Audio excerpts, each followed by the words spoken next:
Yeah, it's pretty much set in stone that Daybreak content is gonna be there for a while. So if y'all don't know, I have capable imaginary 2 years ago. Actually, there's literally a whole video up there. I haven't even archived it of me capabling imaginary friends on old Camp Clearwater.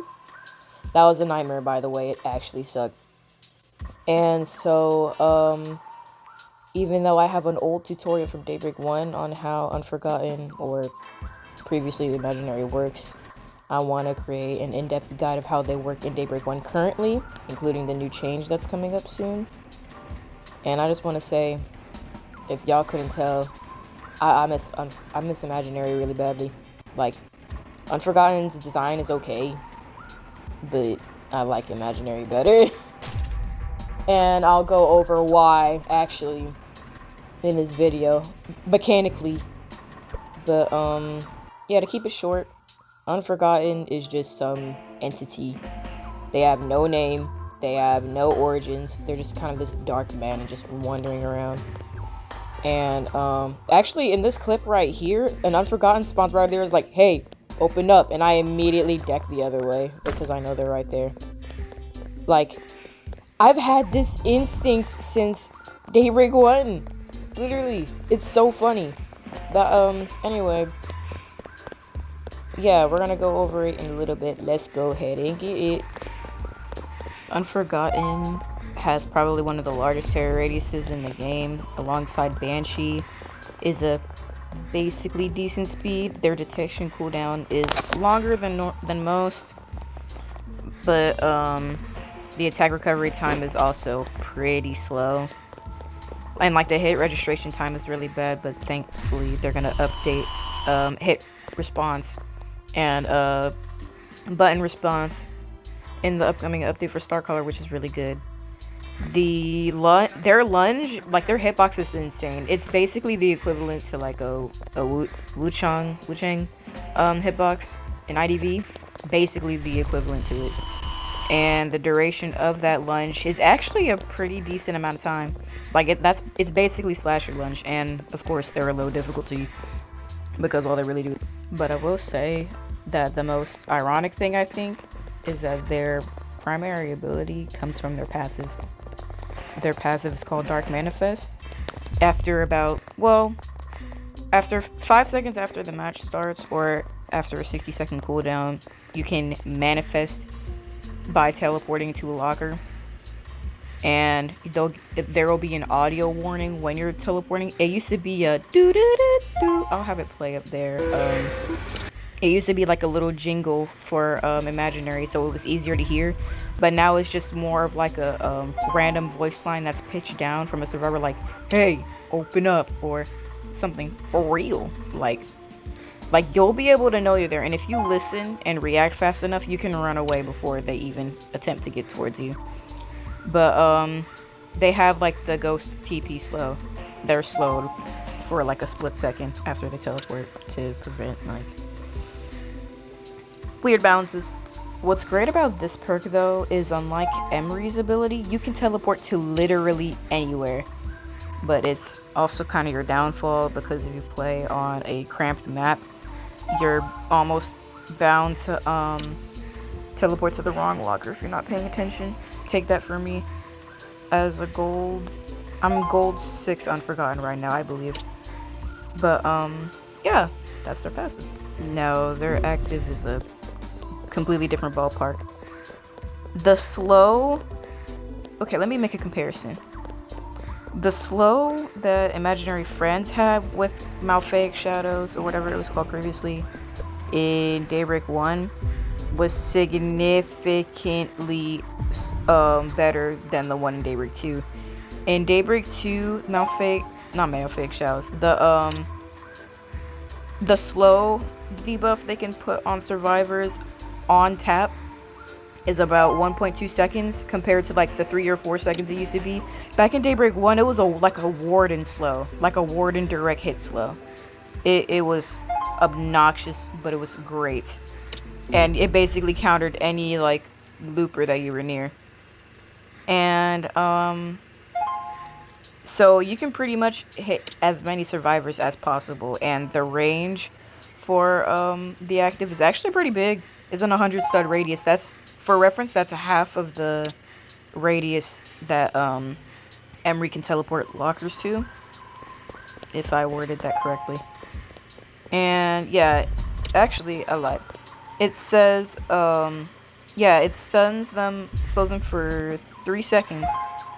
Now, what's crazy is it doesn't feel anything like 3 seconds. Like, the only way you can really tell they're slowed is if you, like, really pay attention now.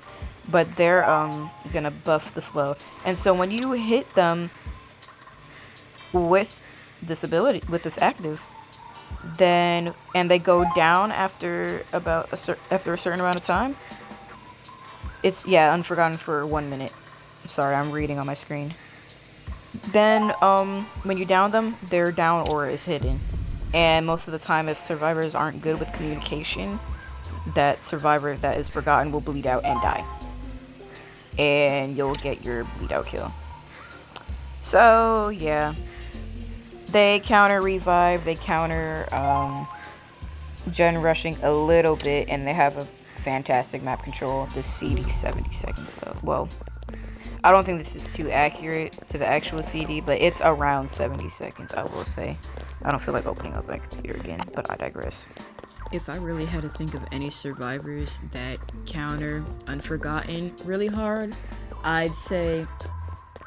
I wouldn't even say Emery's that hard of a counter, because it's literally just Killer's ability in reverse. Somewhat. Excuse me. But, yeah, Emery, I wouldn't say too much. Yvonne would probably be a good counter. She basically counters everyone just because she benefits off of everything. Becca would probably be a counter. She's pretty much a counter for everybody. Almost. I would say that,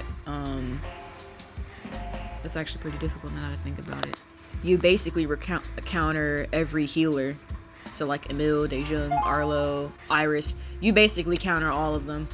And you hard counter Iris if you manage to, get Malfake Shadows on her when you down her.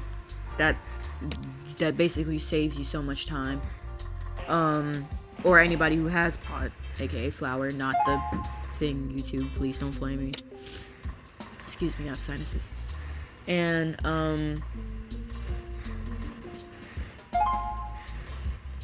yeah, she, they don't really have that many counters, I would say. However, they do counter a lot of people. Like, if you're a really smart imaginary, on big maps, you can counter them really well. But, Kelvin and Jan probably hard counter you a lot more. Like, just any tracker character in general. And, yeah. But, I don't really bring this up too, but map counters, there's a few map counters. Any large map is your playground. You're the definition of map control. In my opinion, as an OG veteran of Unforgotten or Imaginary player, I would 100% say that your best bets are bigger maps. Camp Clearwater, or at least the current one.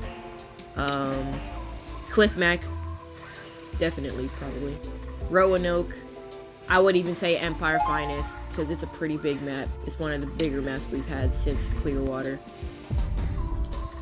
Lakeview, I wouldn't say too much. It's more of a medium-ish map. Excuse me. And Wastewater, I definitely say Wastewater. But Haverhill is not your best friend. Lakeview may not be your best friend. Any tight maps, they're like really condensed. They're not gonna do good for you. Yes, your Malfake Shadows will be beautiful. Yes, you may be able to hide everybody's auras. However, it's just like the lockers are too cramped.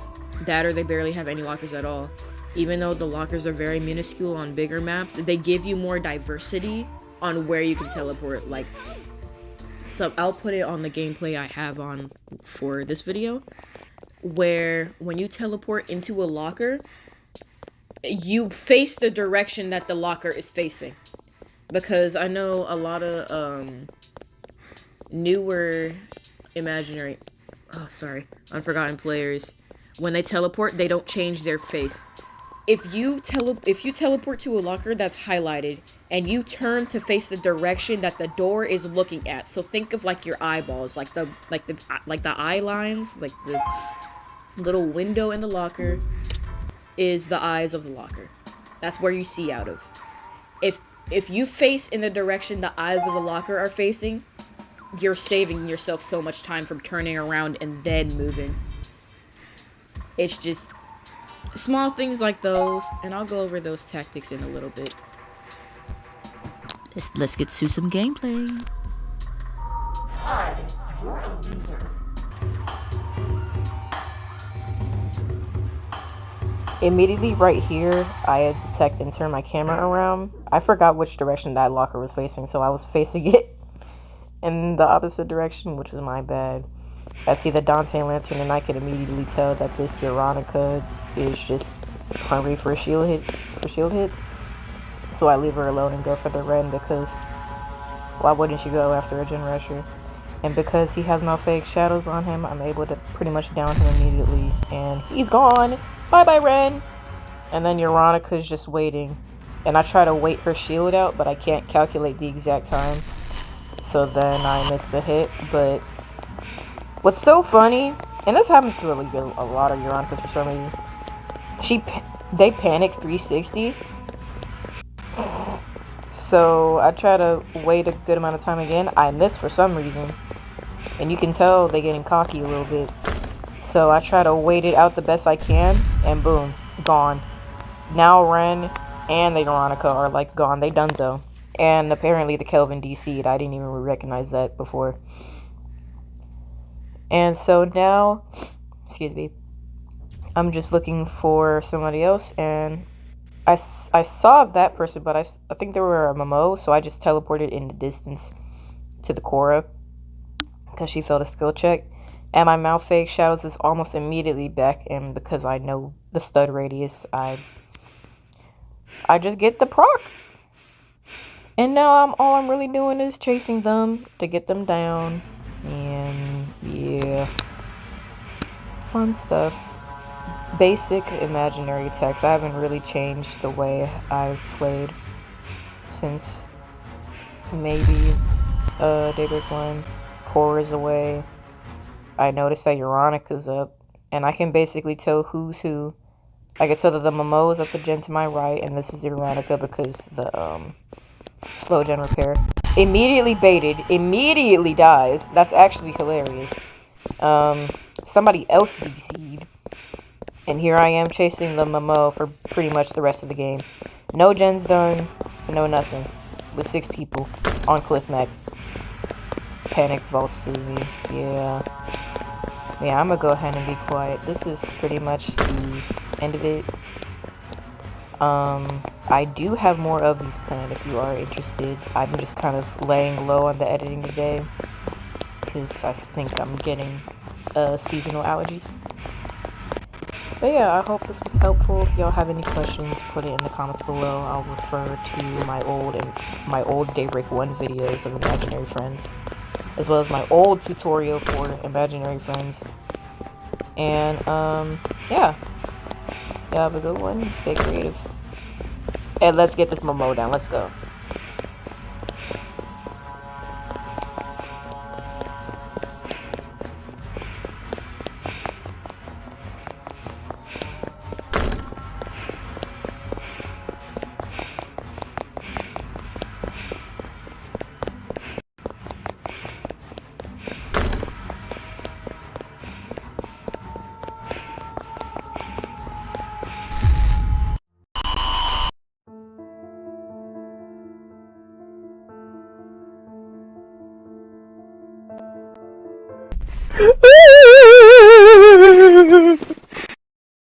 This is a certified classic.